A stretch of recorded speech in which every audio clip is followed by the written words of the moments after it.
Halo, selamat sore teman-teman, saudara-saudara serta rekan-rekan sekalian.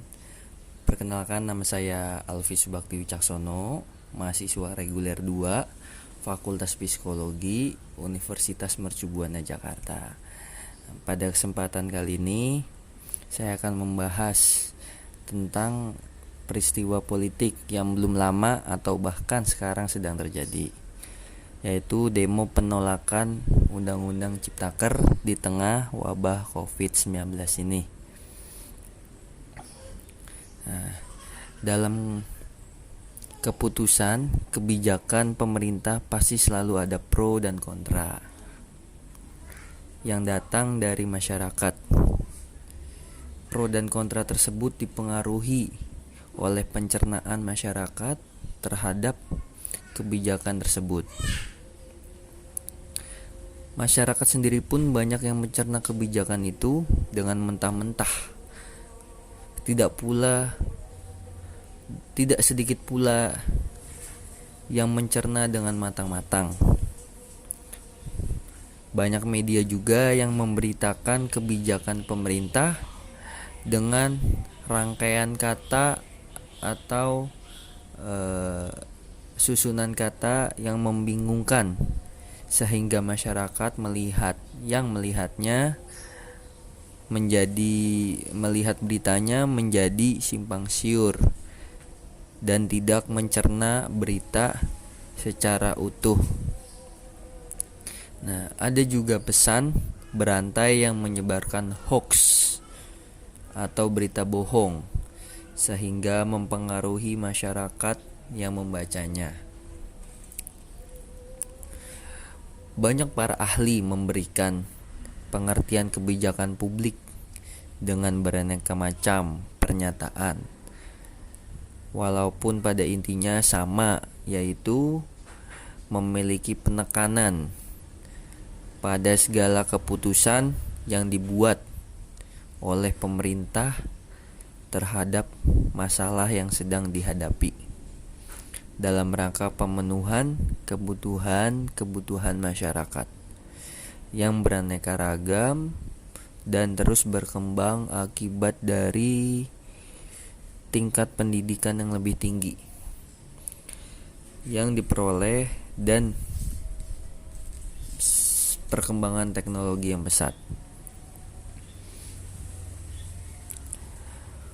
Menurut teori keseimbangan kognitif Heider, perasaan atau sikap yang ada pada seseorang terhadap orang lain dapat mempengaruhi sikap orang tersebut selanjutnya terhadap sesuatu atau seseorang yang lain. Seseorang cenderung menginginkan teman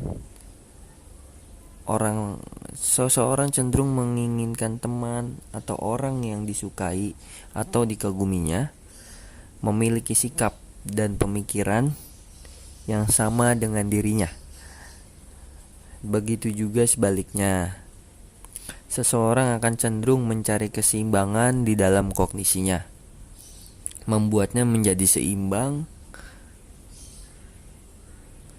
Beberapa kombinasi kepercayaan, persepsi, dan sikap yang tidak stabil akan mendorong seseorang untuk melakukan sesuatu, terutama terkait cara berpikir, yang tentu saja akan mempengaruhi sikap orang tersebut tentang sesuatu hal, sehingga sikap itu berada dalam keadaan stabil. Sebagai contohnya, seorang buruh membaca berita di salah satu media tentang Undang-Undang Ciptaker yang disahkan oleh anggota Dewan atau DPR. Lalu persepsi buruh tersebut terhadap Undang-Undang Ciptaker yang baru tidak sesuai dengan apa yang buruh inginkan. Misalkan buruh menganggap terlalu cepat pengesahan undang-undang ini, sedangkan masih ada tugas yang belum selesai, yaitu penanganan wabah COVID-19 ini. Akhirnya buruh menolak dan dia ingin mengajak teman seprofesi atau aliansinya menyuarakan aspirasi yang sesuai dengan yang mereka inginkan. Terkadang seseorang membuat pemisahan secara sadar antara peranan dan kediriannya atau self-nya, sehingga konflik dapat diminimalisir karena menambahkan aspek kedirian tersebut pada peran yang dijalankannya. Bila orang menampilkan peran yang tidak disukai, mereka kadang-kadang mengatakan bahwa mereka hanya menjalankan apa yang harus mereka perbuat secara tidak langsung.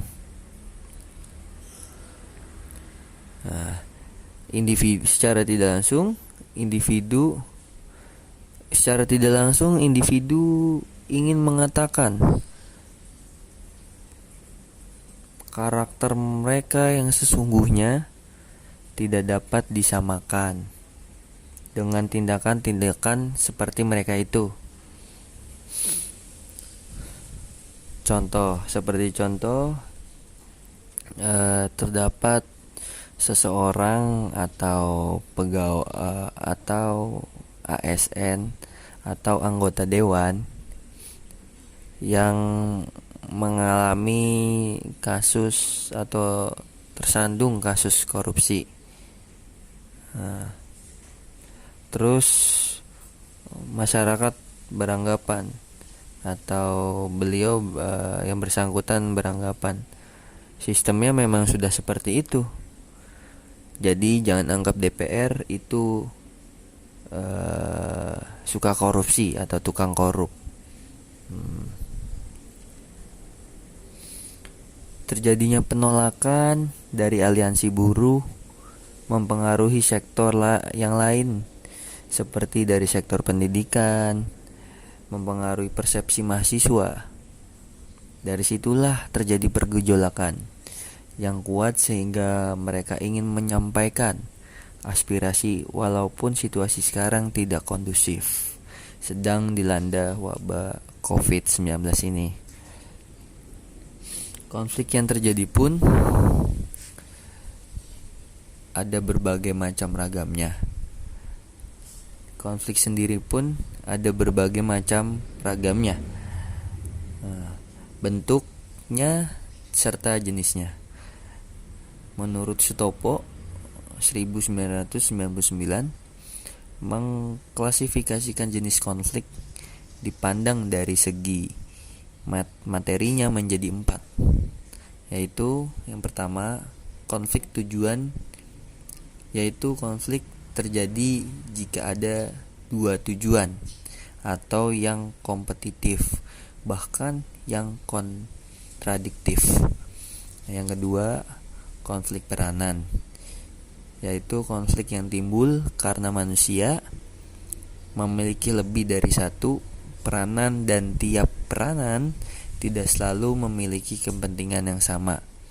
Yang ketiga, konflik nilai, yaitu konflik yang muncul karena pada dasarnya nilai yang dimiliki setiap individu dalam organisasi tidak sama, sehingga konflik dapat terjadi antar individu dengan kelompok atau kelompok dengan organisasi. Nah, yang keempat, konflik kebijakan, yaitu suatu konflik dapat terjadi karena ada ketidaksetujuan individu ataupun kelompok terhadap perbedaan kebijakan yang dikemukakan oleh satu pihak dan kebijakan lainnya.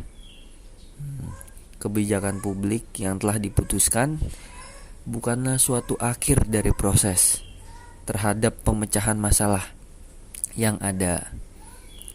Akan tetapi hanyalah bersifat temporer, mengingat perkembangan masyarakat yang begitu cepat dan dinamis. Dengan demikian, proses kebijakan publik tidak akan pernah berakhir, tetapi minimal diharapkan mengarah kepada suatu perbaikan kualitas hidup masyarakat yang lebih baik lagi. Sekian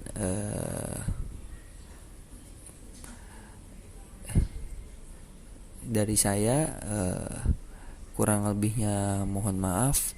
Jika ada saran ataupun kritik boleh menuliskan komentar. Wabillahi taufik wal hidayah. Wassalamualaikum warahmatullahi wabarakatuh.